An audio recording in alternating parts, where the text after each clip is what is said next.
All right, so this candy right here does not taste as good as it used to. Enter the Butterfinger, a 104-year-old candy that has been around for generations and done billions of dollars in sales.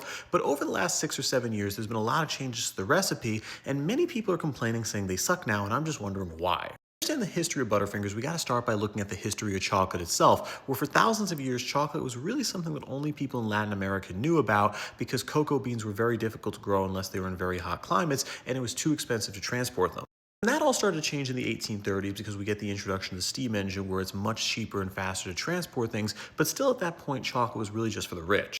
At the same time, solid chocolate really was not a thing yet, where chocolate was really just something people drank, and it was actually treated almost more like a drug versus a candy.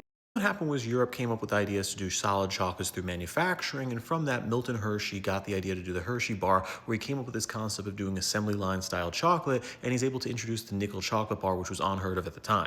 Milton Hershey's Hershey bar becomes what today would be considered a multi-billion-dollar product adjusted for inflation, and because that all these other companies are trying to make competing chocolate bars, where a lot of companies like Mars pops up with Snickers, where they're trying to do these more chewy bars. Because of that, in 1923, this guy right here, Otto Schlierling, came up with the idea to do a crunchy chocolate bar, and that's where the original idea for Butterfinger came from. Butterfinger was introduced in the 1920s. They did a lot of innovative marketing, like have it so people in planes were flying out, dropping bags of Butterfingers for people to go and grab. But then also in the 1930s, Shirley Temple, who's one of the biggest stars in the world, began advertising them, and that's what really blew up the brand.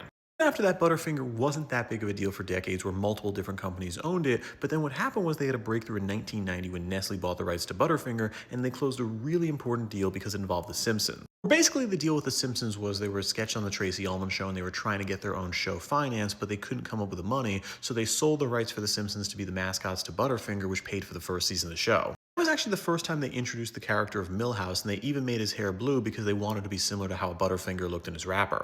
They took that deal. They didn't think the Simpsons thing would matter at all. Because the Simpsons became so popular in the 90s, it really blew up the Butterfinger brand, and because of that, they became one of the top 5 candy bars in the United States. There was a problem in the late 90s and early 2000s because they began investing all their attention into this product right here, Butterfinger BBs, which were really popular to the point they were more popular than the Butterfinger, but the issue was they weren't good to manufacture. Because the peanut butter balls kept on getting caught in the machines and became really expensive to produce, so the company decided to discontinue them. Problem was a lot of Butterfinger fans switched over to Butterfinger BBs, so when they were discontinued, they didn't go back to regular Butterfingers, they found other products instead, and because of that, Butterfinger sales began to tank. On top of that, they lost the Simpsons deal where the rights weren't renewed, so because of that, they lost their main form of advertising. So because of that, Nestle decided to sell Butterfinger in 2018, and they sold it to Ferrero, who actually wanted to improve the product, putting whole peanuts in it, better quality chocolate, and no preservatives or dyes. The problem is it's now a much stickier product, even though the ingredients are better, so people don't really like it, and they're saying the new Butterfingers suck. And with that, I'm Charles Pearl, Pearlonomics. Subscribe to learn something.